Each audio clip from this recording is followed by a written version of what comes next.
Coir ദേശത്തിൻ്റെ വിവിധ ഭാഗങ്ങളിൽ നിന്ന് ദൈവവചന കേൾവിക്കായി സന്നിഹിതരായിരിക്കുന്ന സ്നേഹസമ്പന്നരായ ദൈവമക്കളാണ്.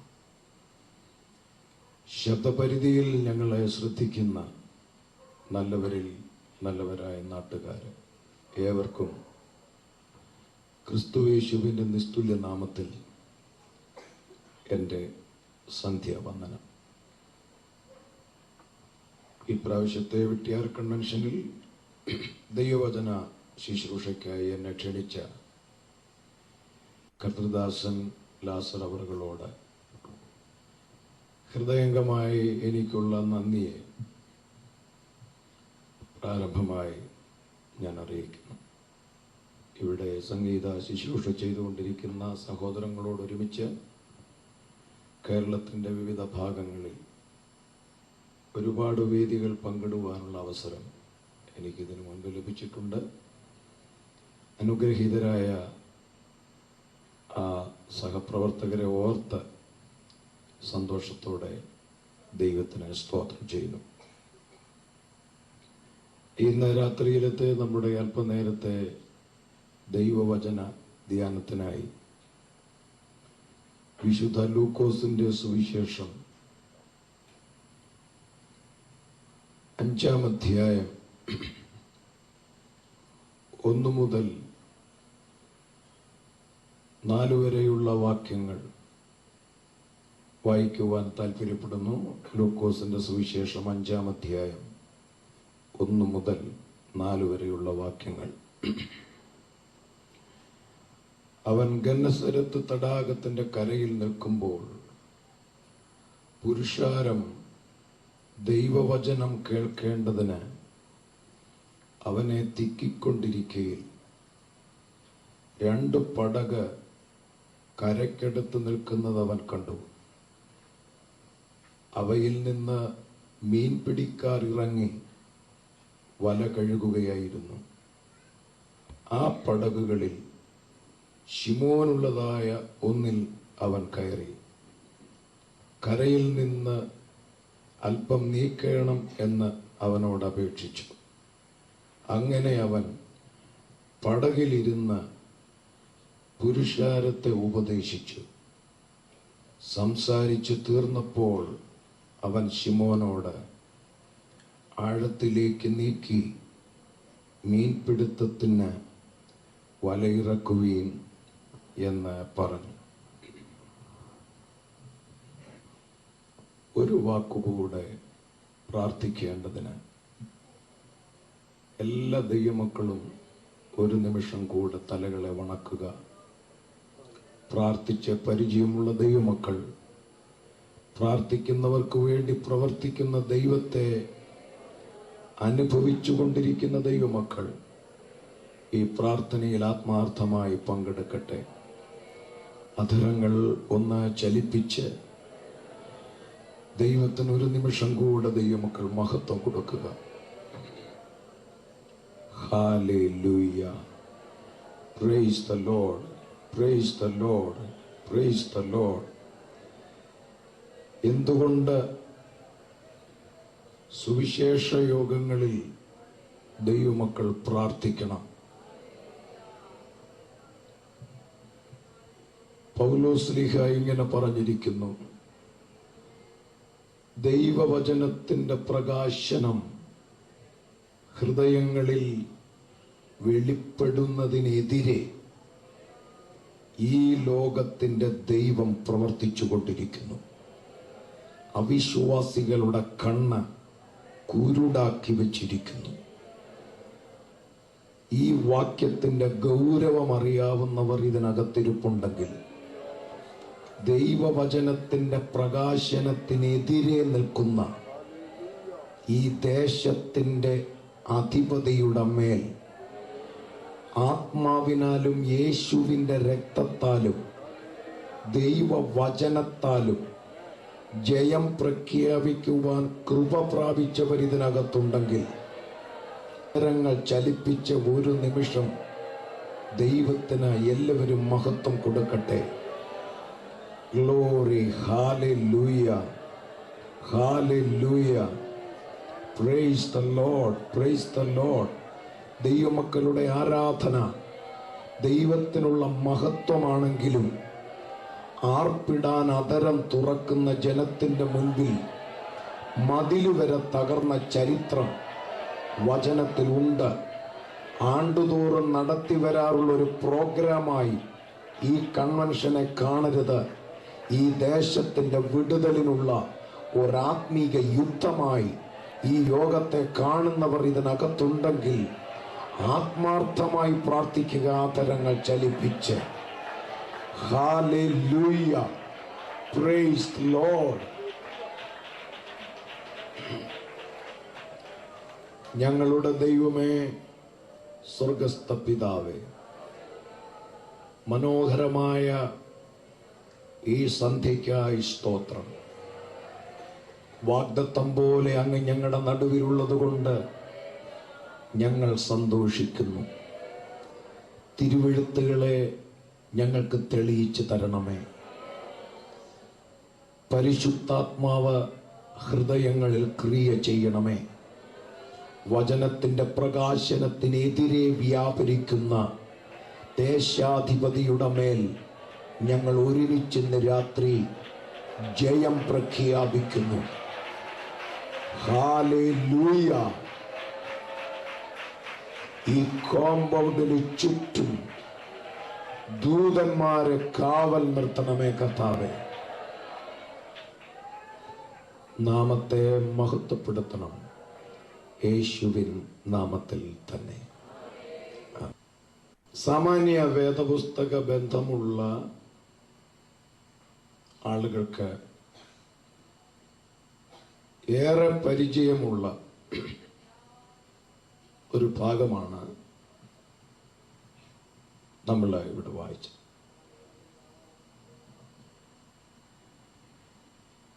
നമ്മുടെ വാഴ്ത്തപ്പെട്ട കർത്താവ് തൻ്റെ പരസ്യ ശുശ്രൂഷയിൽ പ്രധാനമായി ശ്രദ്ധ കേന്ദ്രീകരിച്ച സ്ഥലം ഗലീലയാണ്. തൻ്റെ ആദ്യത്തെ അത്ഭുതവും ഗലീലയിലെ കാനാവിലാണ്. തൻ്റെ ശിഷ്യരും ഗലീലക്കാരാണ്. എനിക്ക് തോന്നുന്നു യേശു തൻ്റെ പരസ്യ ശുശ്രൂഷയിൽ ഈ സ്ഥലത്തെ പ്രധാനമായി കേന്ദ്രീകരിച്ചു എന്ന് മാത്രമല്ല, തൻ്റെ ശിഷ്യരും അവിടുത്തുകാരായിരുന്നു. അതുകൊണ്ട് തന്നെ ഗലീല സ്വർഗത്തിൽ പോലും പ്രസിദ്ധമായിരുന്നു. വചനമറിയാവുന്നവർക്ക് ഞാൻ ഇപ്പോൾ പറഞ്ഞ വാചകത്തിന്റെ അർത്ഥം മനസ്സിലായി കാണും. യേശു ഉയർത്തെഴുന്നേറ്റ് ആ സ്വർഗാരോഹണം ചെയ്യുന്ന സമയത്ത് കണ്ണിന് മറയുന്നത്, കർത്താവ് കണ്ണിന് മറയുന്നത് ശിഷ്യന്മാർ നോക്കി നിൽക്കവേ സ്വർഗത്തിൽ നിന്നിറങ്ങി വന്ന ദൂതൻ ശിഷ്യന്മാരെ അഭിസംബോധന ചെയ്തത് ആരുടെയും പേര് പറഞ്ഞല്ല. അല്ലയോ ഗലീല പുരുഷന്മാരെ. അപ്പൊ സ്വർഗത്തിൽ നിന്ന് വന്ന ദൂതൻ ഗലീല പുരുഷന്മാരെന്ന പദം കൊണ്ട് ശിഷ്യന്മാരെ അഭിസംബോധന ചെയ്തു എന്ന് ചിന്തിക്കുമ്പോ അതിന്റെ അർത്ഥം സ്വർഗത്തിൽ ഈ സ്ഥലത്തെ സംബന്ധിച്ച് നല്ല ധാരണയാണ്. ഞാൻ ചിന്തിച്ചിട്ടുണ്ട്, നമ്മുടെയൊക്കെ ഇടയിൽ എനിക്ക് ആളുകളുടെ പേരെടുത്ത് ഇങ്ങനെ പറഞ്ഞ് സ്വാഗതം പറയുക, നന്ദി പറയുക എന്നൊക്കെ പറയാൻ എനിക്കൊരു എന്തോ ഒരു മാനസിക ബുദ്ധിമുട്ട് അത് കേട്ടോണ്ടിരിക്കാൻ. നമ്മുടെ ഇടയിൽ അത് ഭയങ്കര നിർബന്ധമാണ്. എല്ലാവരുടെയും പേര് പറഞ്ഞിരിക്കണം. പേര് പറയാതെ പോയാൽ ചിലപ്പോൾ അടുത്ത യോഗത്തിന് പോലും ആൾ വരുന്നില്ല. പക്ഷേ ഈ വേദപുസ്തകം നമ്മൾ ശ്രദ്ധിച്ചാൽ ശിഷ്യന്മാരെ എല്ലാരെയും കൂടെ അവരുടെ സ്ഥലപ്പേരിൽ ഒരു ഒറ്റ വിളി വിളിച്ചതേ ഉള്ളൂ. അല്ലയോ ഗലീല പുരുഷന്മാരെ. അതാണ് വേദപുസ്തകവും നമ്മളും തമ്മിലുള്ള വ്യത്യാസം. നമ്മളാണെങ്കിൽ കർത്താവിൽ പ്രസിദ്ധനായ പ്രഗത്ഭനായ പത്രോസ് ലീഹായിക്കും എന്ന് പറഞ്ഞു തുടങ്ങും. പക്ഷേ സ്വർഗത്തിൽ നിന്ന് വന്ന ദൂതൻ ഒറ്റ വിളിയെ വിളിച്ചുള്ളൂ, ഗലീല പുരുഷന്മാരെ. എല്ലാരും ഗ്ലോറി പറഞ്ഞില്ല കേട്ടോ. കാരണം അത് കാരണം അങ്ങനെയാണ്. പണ്ടൊരു കൊച്ചു കരഞ്ഞു, അത് കേട്ടിട്ടുണ്ട് ഞാനൊരു കഥ. ഒരു കൊച്ച് നിർത്താതെ കരയുകയാണ്. അപ്പോ ആ കൊച്ചിനോട് തന്തയും തള്ളയും ചോദിച്ചു എന്തിനാ കരുതുന്നത്. അപ്പൊ ഭിത്തിയെ കിടക്കുന്ന ഫോട്ടോ എനിക്ക് വേണമെന്ന് പറഞ്ഞു. ഭിത്തിയിൽ തൂക്കിയിട്ടിരിക്കുന്ന ഫോട്ടോ, അതിനുവേണ്ടിയാണ് ആ കൊച്ചു കരഞ്ഞത്. ഫോട്ടോ എടുത്തു കൊടുത്തു കഴിഞ്ഞപ്പോ കൊച്ചിന്റെ കരച്ചിൽ നിർത്തി. ആ ഫോട്ടോയെ സൂക്ഷിച്ചു നോക്കിയിട്ട് നേരത്തെ കരഞ്ഞതിനേക്കാൾ ശക്തിയോടെ ആ കൊച്ചു കരയാൻ തുടങ്ങി. ആകെ പ്രശ്നമായി.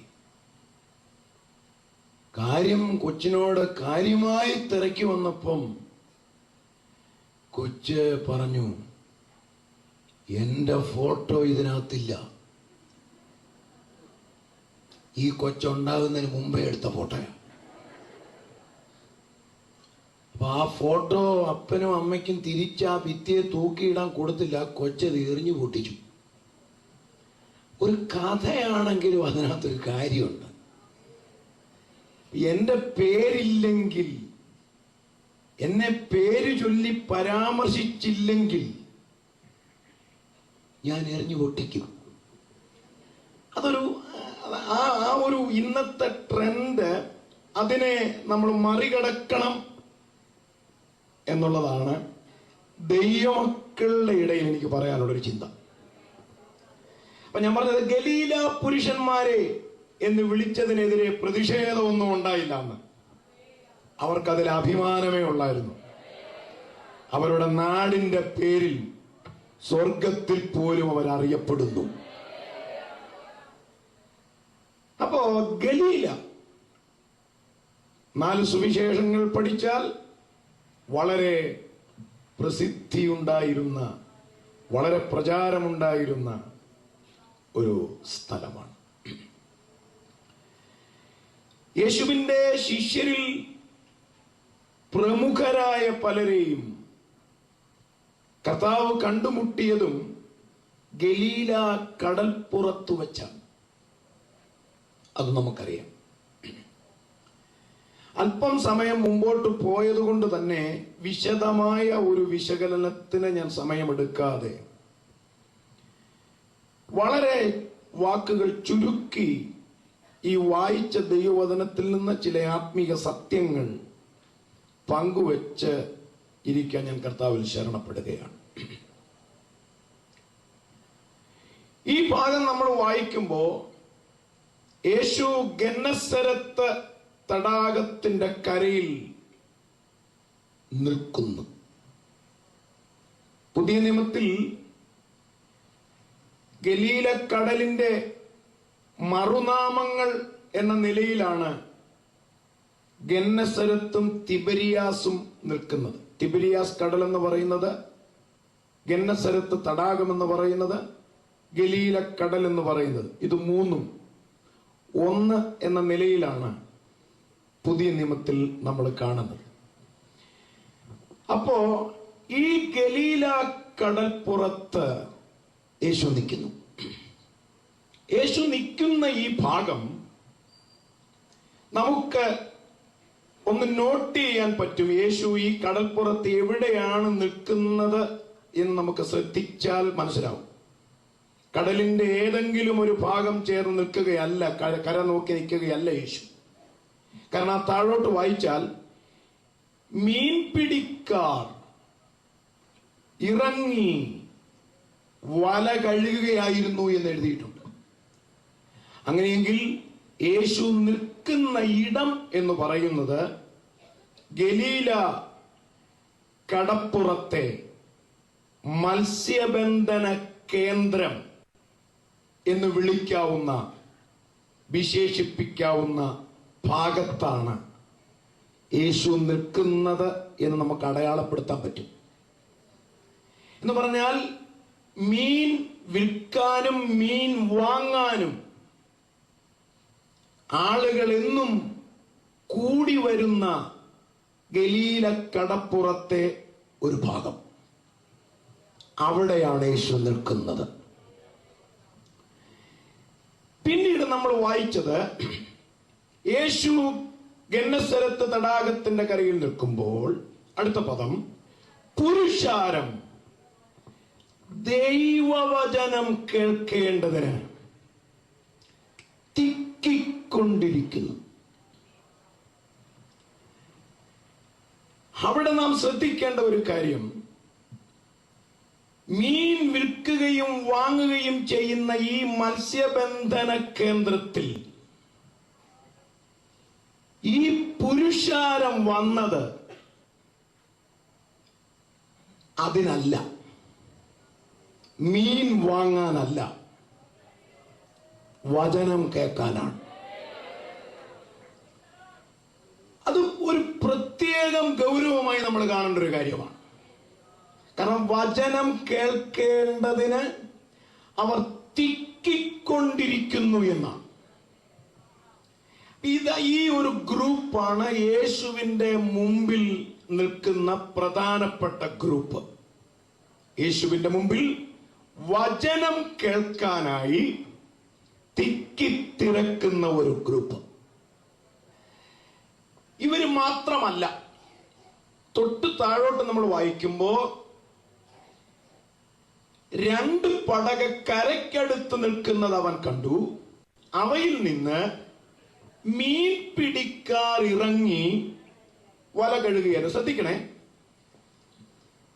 മീൻ പിടിക്കാരെ പുരുഷാരത്തോടൊപ്പമല്ല ഈ ഭാഗത്ത് അവതരിപ്പിച്ചിരിക്കുന്നത്.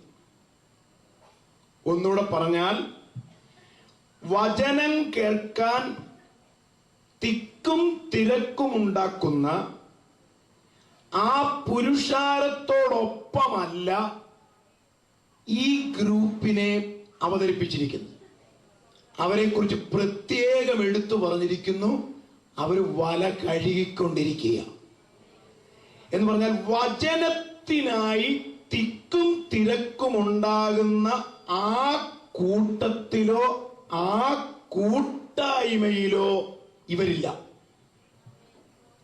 അപ്പൊ ഇവരെ രണ്ടാമതൊരു ഗ്രൂപ്പായിട്ടാണ് നമുക്കിവിടെ കാണാനായിട്ട് കഴിയുന്നത്.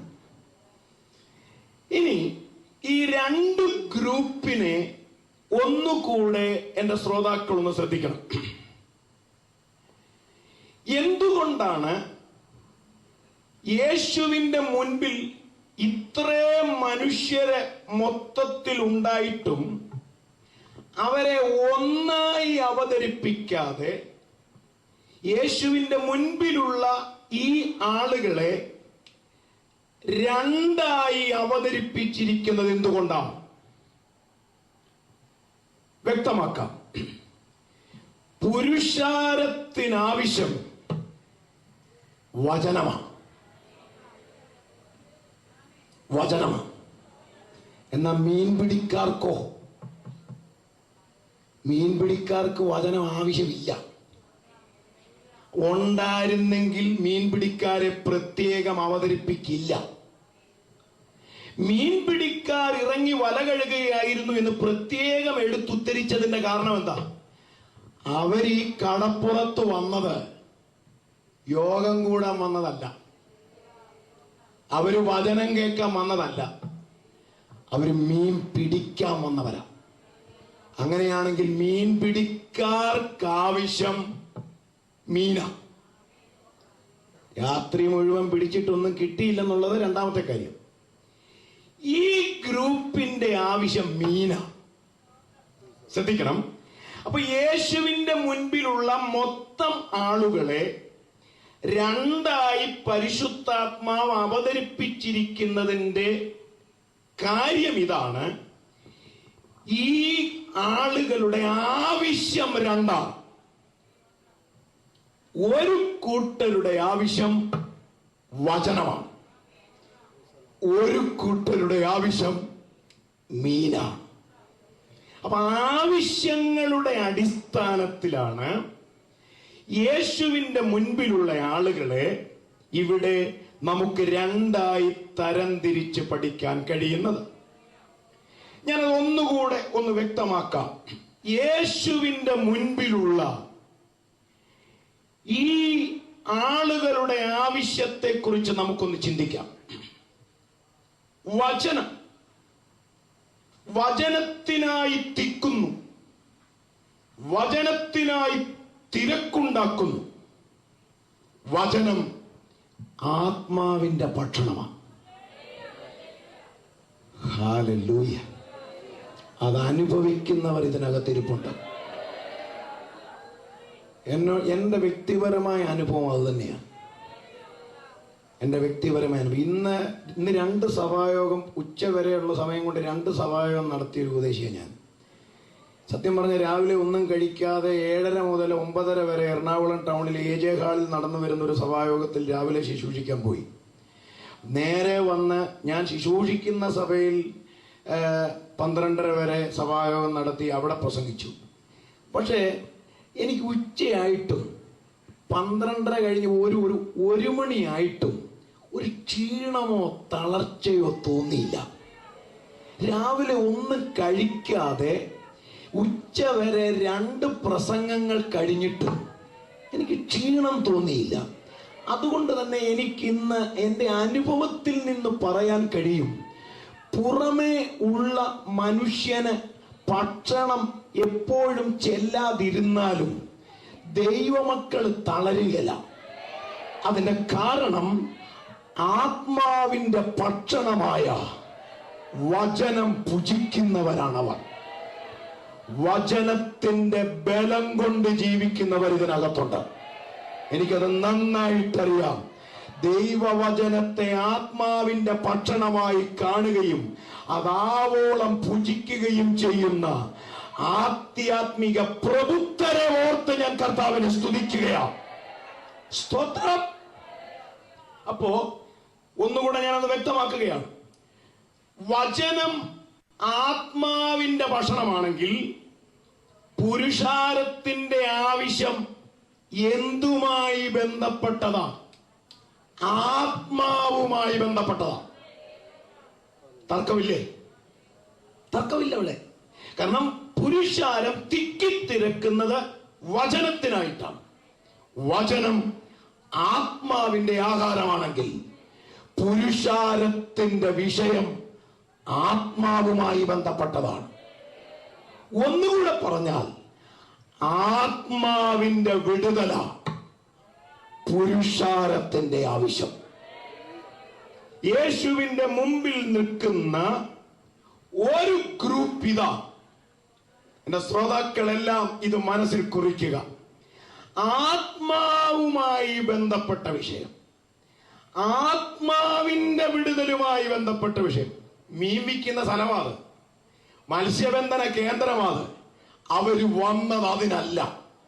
അവര് തിക്കും തിരക്കും ഉണ്ടാക്കുന്നത് അതിനല്ല. സാക്ഷാൽ വചനമായവൻ അവിടെ നിപ്പുണ്ട്. അവർക്കാവശ്യം വചനമാണ്.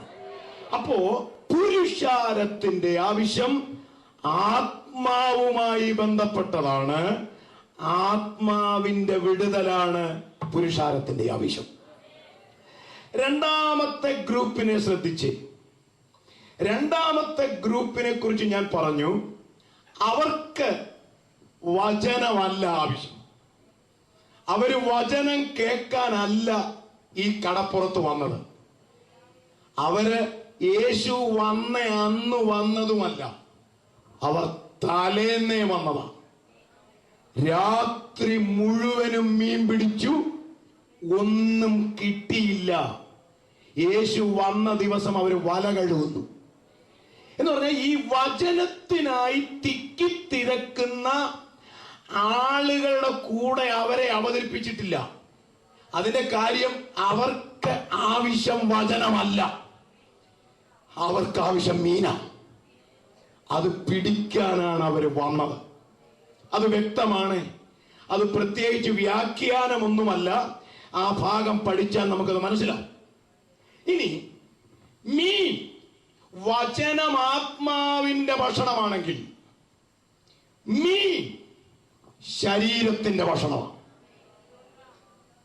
ശരിയല്ലേ? മീൻ ശരീരത്തിന്റെ ഭക്ഷണമാണ്.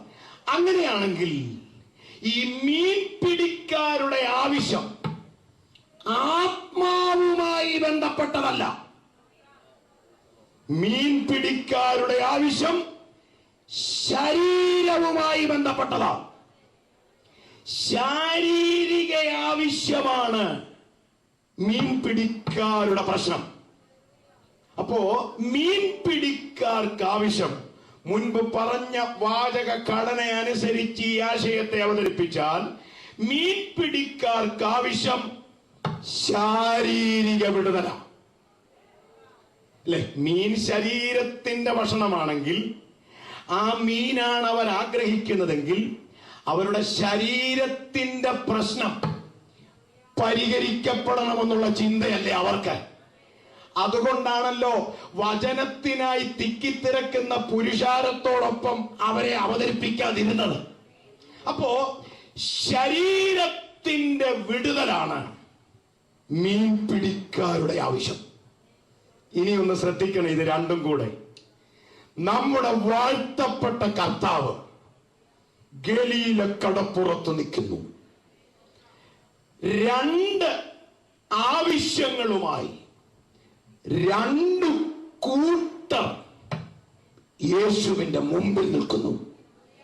ഒരു കൂട്ടരുടെ ആവശ്യം ആത്മാവിന്റെ വിടുതലാണ്. മറ്റൊരു കൂട്ടരുടെ ആവശ്യം ശരീരത്തിന്റെ വിടുതലാണ്. Price the Lord. ഇന്ന് രാത്രി വാഗ്ദത്ത പ്രകാരം നമ്മുടെ കർത്താവ് നമ്മുടെ നടുവിലുണ്ട്. തന്റെ മുമ്പിലിരിക്കുന്ന ആവശ്യക്കാരെ ഇവിടെ പ്രസംഗകരായി എത്തുന്നവർക്ക് തിരിച്ചറിയാൻ കഴിയില്ല. എന്നാൽ ഇന്ന് രാത്രി, ഈ കൺവെൻഷന്റെ സമാപന രാത്രി, യേശുവിന്റെ മുമ്പിലിരിക്കുന്ന ആവശ്യക്കാർ ഏത് ടൈപ്പാണെന്ന് അറിയാവുന്നവനാ ഞാൻ പ്രസംഗിക്കുന്ന എന്റെ കർത്താവ്. സ്തോത്രം. രാത്രി ഞാൻ ഇപ്പോൾ ആത്മനിയോഗത്താൽ വിളിച്ചു പറയുന്നു, വചനം കേൾക്കുന്ന നിങ്ങളുടെ ആവശ്യം എന്തായാലും അത് നിർവഹിപ്പാൻ ശക്തനായവൻ ഇന്ന് രാത്രി നമ്മുടെ നടുവിലൂടെ നടകൊള്ളുന്നു. ഹല്ലേലൂയ. Praise the Lord. ഇനി ദൈവമക്കൾ എന്നോടൊപ്പം ചിന്തിക്കേണ്ടത്, എന്റെ ശ്രോതാക്കൾ എന്നോടൊപ്പം ചിന്തിക്കേണ്ടത്, എന്തായാലും ഈ രണ്ടു കൂട്ടരെ യേശു പരിഗണിച്ചേ പറ്റൂ. Price the Lord. കാരണം ആത്മാവിന്റെ ആവശ്യമായ വചനത്തിനായി തിക്കിത്തിരക്കുന്ന പുരുഷാരം, ശരീരത്തിന്റെ ആവശ്യമായ മീൻ പിടിക്കാൻ രാത്രി മുഴുവനും അധ്വാനിച്ചിട്ട് ഒന്നും കിട്ടാതെ ആ മേഖലയിൽ ഒരു പരിഹാരം ആഗ്രഹിക്കുന്ന ഒരു കൂട്ടർ. ഈ രണ്ടു കൂട്ടരെ കർത്താവ് പരിഗണിച്ചല്ലേ പറ്റൂ. അങ്ങനെയെങ്കിൽ അവഗണിച്ചകറ്റി നിർത്തുന്നവരുടെ മുൻപിൽ ആവശ്യക്കാരെ പരിഗണിച്ച് അയക്കുന്നവൻ, അനുഗ്രഹിച്ചയക്കുന്നവൻ, വിട്ടുവിച്ചയക്കുന്നവൻ ഇപ്പോൾ മുതൽ തന്റെ കരം ഇതിനകത്ത് ചലിപ്പിച്ച് തുടങ്ങിയിരിക്കുന്നു എന്ന് ഞാൻ വിശ്വസിക്കുകയായി വചന വെളിച്ചത്തിൽ. സ്തോത്രം. ശ്രദ്ധിച്ച പ്രിയപ്പെട്ടവരെ, നിങ്ങൾ സ്വതന്ത്ര മനസാക്ഷിയിൽ ഒന്ന് ചിന്തിക്കുക. ഈ രണ്ടു കൂട്ടരിൽ ആരെ ആവണം യേശു ആദ്യം പരിഗണിക്കേണ്ടത്? കർത്താവിന്റെ അടുക്കൽ ആരുണ്ടെങ്കിലും, അവന്റെ മുമ്പിൽ ആര് നിന്നാലും, വേദപുസ്തകം പഠിച്ചാൽ ആരെയും അവഗണിച്ച ചരിത്രമില്ല. Praise the lord. അറിയാവല്ലോ എന്ന് പറഞ്ഞാൽ ശാരീരിക ആവശ്യവുമായി ചെന്നവരെയോ ആത്മാവിന്റെ ആവശ്യവുമായി ചെന്നവരെയോ കർത്താവ് വിടുവിക്കാതെ വിട്ടിട്ടില്ല. അങ്ങനെയെങ്കിൽ ഈ കൺവെൻഷന്റെ സമാപന രാത്രിയിൽ ഒരു ദേഹി പോലും വിടുതൽ കാണാതെ ഇവിടുന്ന് മടങ്ങാൻ നമ്മുടെ കർത്താവ് ഇച്ഛിക്കുന്നില്ല. സ്തോത്രം. അപ്പൊ കർത്താവിന്റെ സ്വഭാവം വെച്ച് നമ്മൾ പഠിക്കുമ്പോ ഈ രണ്ടു കൂട്ടരെയും കർത്താവ് പരിഗണിച്ചേ പറ്റൂ. ഇനി നിങ്ങൾ ചിന്തിക്കുക, ഇപ്പോൾ ഈ കടപ്പുറത്ത് യേശുവിന്റെ മുമ്പിൽ നിൽക്കുന്ന ഈ രണ്ട് ഗ്രൂപ്പുകളിൽ ഏത് ഗ്രൂപ്പിന്റെ ആവശ്യത്തെ ആയിരിക്കാം യേശു ഗൗരവമായി കണ്ടത്, കാണേണ്ടത്? കണ്ടതേതാണെന്നിരിക്കട്ടെ, ഇന്നത്തെ ട്രെൻഡ് അനുസരിച്ചൊന്ന് ചിന്തിച്ചാൽ ഈ രണ്ട് ഗ്രൂപ്പിൽ ആരെ വേണം ആദ്യം പരിഗണിക്കാൻ? ഇപ്പോ ഇതിനകത്തിരിക്കുന്ന ചിലരുടെ മനസ്സിൽ വന്ന ചിന്ത, അത് എന്റെ സംശയം, ആത്മാവിന്റെ ആവശ്യമായ, ആത്മാവിന്റെ ഭക്ഷണമായ വചനത്തിനായി തിക്കിത്തിരക്കുന്നവരെ വേണം കർത്താവ് ആദ്യം പരിഗണിക്കാൻ എന്ന് ചിന്തിച്ചവരിവിടെ ഉണ്ടെങ്കിൽ നിങ്ങളെ ഓർത്ത് ഞാൻ അഭിമാനത്തോടെ കർത്താവിനെ സ്തുതിക്കുന്നു. കാരണം അങ്ങനെ ചിന്തിച്ചെങ്കിൽ അവർ ആത്മീയരായിരിക്കാൻ സാധ്യതയുണ്ട്. എനിക്ക് വിരോധമില്ല, പക്ഷേ അത് നമ്മുടെ അഭിപ്രായമാണ്. എന്നാൽ ഈ വിഷയത്തിന്റെ ഗൗരവമനുസരിച്ച് കർത്താവ് ആരെ പരിഗണിക്കണം? സ്വതന്ത്ര മനസാക്ഷി ചിന്തിച്ചൊരു ഉത്തരം കണ്ടെത്താൻ ശ്രമിക്കണം. ആരെ പരിഗണിക്കണം? മാനുഷിക പരിഗണന വെച്ച് നോക്കിയാൽ ആരെ പരിഗണിക്കണം? ശ്രദ്ധിക്കണേ, ഞാനൊന്ന് വ്യക്തമാക്കാം. യേശു ഗലീല കടൽപ്പുറത്ത് ഉണ്ടെന്നറിഞ്ഞ് അന്ന് വന്നതാ പുരുഷാരം. അവർക്ക് ആവശ്യം വചനം. എന്നാൽ മീൻ പിടിക്കാർ യേശു അന്ന് വന്നതല്ല, അവർ ഇന്നലെ വന്നതാ, അവർ തലേന്നേ വന്നതാ. അങ്ങനെയാണെങ്കിൽ തലേന്ന് ഇന്നലെ വന്നെന്ന് മാത്രമല്ല, രാത്രി മുഴുവനും അധ്വാനിച്ചെന്നുണ്ട്. അപ്പൊ ഒറ്റപ്പോളെ കണ്ണുറങ്ങിയവരല്ല, രാത്രി മുഴുവൻ അധ്വാനിച്ചവരാണ്. അല്പം പോലും ഉറങ്ങിയതല്ല. ഇവരുടെ ആവശ്യമൊട്ട് നടന്നിട്ടുമില്ല. അപ്പൊ മാനുഷിക പരിഗണന വെച്ച് ചിന്തിച്ചാൽ ഈ രണ്ട് ഗ്രൂപ്പിൽ ഏത് ഗ്രൂപ്പിന്റെ ആവശ്യമായിരിക്കണം കർത്താവ് ആദ്യം കൈകാര്യം ചെയ്യേണ്ടത്? മാനുഷിക പരിഗണന വെച്ച് പറഞ്ഞാൽ നമുക്ക് തർക്കമില്ല. ഇവിടെ ഈ മീൻ പിടിക്കാരെ വേണം കാര്യമായിട്ട് പരിഗണിക്കാൻ. കാരണം നമ്മുടെ ഇടയിൽ ഈ ഇന്ന് വന്നവരും ഇന്നലെ വന്നവരും എന്നൊരു തിരിവുണ്ട്. ഹല്ലേലൂയ. ഇനി ഞാൻ ആരെയും വിമർശിക്കുകയാണെന്നൊന്നും തോന്നരുത്. ഇവിടുത്തെ ഈ മീൻ പിടിക്കാർ ഇന്നലെ വന്നതാണെന്നുള്ളത് സത്യം.